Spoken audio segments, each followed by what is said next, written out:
ৰাষ্ট্ৰীয় কৃতি শিক্ষক বঁটা প্ৰাপক বাবুল চন্দ্ৰ চুটিয়াই 1 জুলাইৰ পৰা 8ম শ্ৰেণীৰ ছাত্ৰ-ছাত্ৰীসকলক বিনামূলীয়াকৈ পাঠদান দি আহিছে। মঙলবাৰে এই বিনামূলীয়া পাঠদানৰ সামৰণি পৰে। এই সামৰণি অনুষ্ঠানত সভাপতিত্ব কৰে বাধাকৰা মধ্য ইংৰাজী বিদ্যালয়ৰ পৰিচালনা সমিতিৰ সভাপতি বিনোদ পেগুৱে।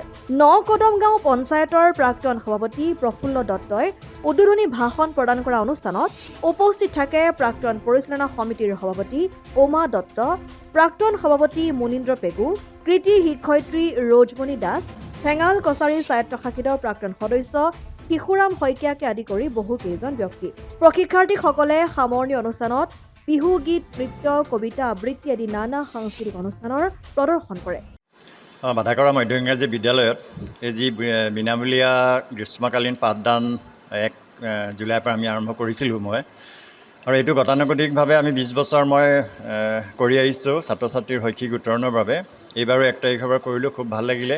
আৰু এইকেইদিন সাধাৰণতে এজন শিক্ষক হিচাপে নহয়, ছাত্ৰ ছাত্ৰীসকলৰ মাজত এজন বন্ধু হিচাপে বা এজন ককায়েক হিচাপে তেওঁলোকৰ লগত থাকি তেওঁলোকৰ শৈক্ষিক যিখিনি অলপ জটিল কথা থাকে সেইখিনিক অকণমান তেওঁলোকক বুজাবলৈ চেষ্টা কৰিছিলোঁ।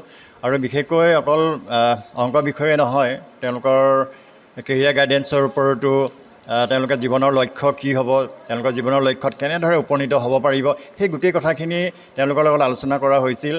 তাৰোপৰি সাংস্কৃতিক দিশত ৰাভা সংগীতেই হওক, বিহুগীতেই হওক, কবিতা আবৃত্তিয়েই হওক, এই গোটেই কথাবিলাক তেওঁলোকৰ লগত এজন বন্ধু হিচাপে বা এজন ককায়েক হিচাপে আলোচনা কৰিছিলোঁ, খুব ভাল লাগিল। আৰু আজি সামৰণি অনুষ্ঠানত তেওঁলোকে গোটেইখিনি প্ৰদৰ্শন কৰিলে, খুব ভাল লাগিছে। আৰু এই 15 দিন তেওঁলোকৰ লগত থাকি তেওঁলোকৰ মাজৰ বা তেওঁলোকৰ কথাবিলাক, তেওঁলোকৰ ভিতৰৰ কথাবিলাক অনুধাৱন কৰিব পাৰিছোঁ।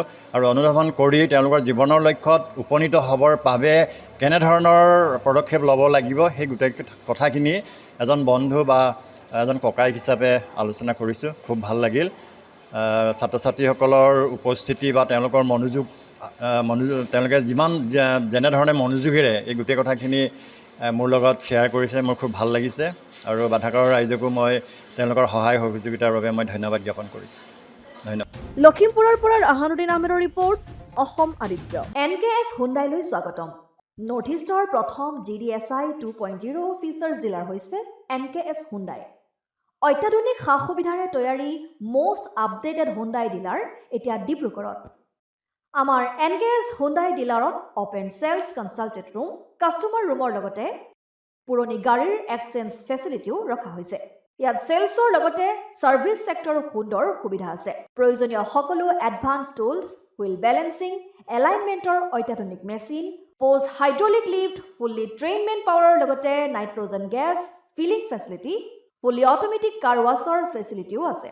লগতে NKS হুণ্ডাই ডিলাৰে কাষ্টমাৰসকলৰ সুবিধাৰ্থে মোবাইল ছাৰ্ভিচ ভেনৰো ব্যৱস্থা ৰাখিছে, য'ত হাইড্ৰলিক লিফ্ট, ৱাছিং facility, wheel balancing, tyre pressure check কৰাৰ লগতে বহুখিনি সুবিধাই উপলব্ধ আছে। NKS হুণ্ডাইলৈ আহক আৰু সুবিধাসমূহ গ্ৰহণ কৰক।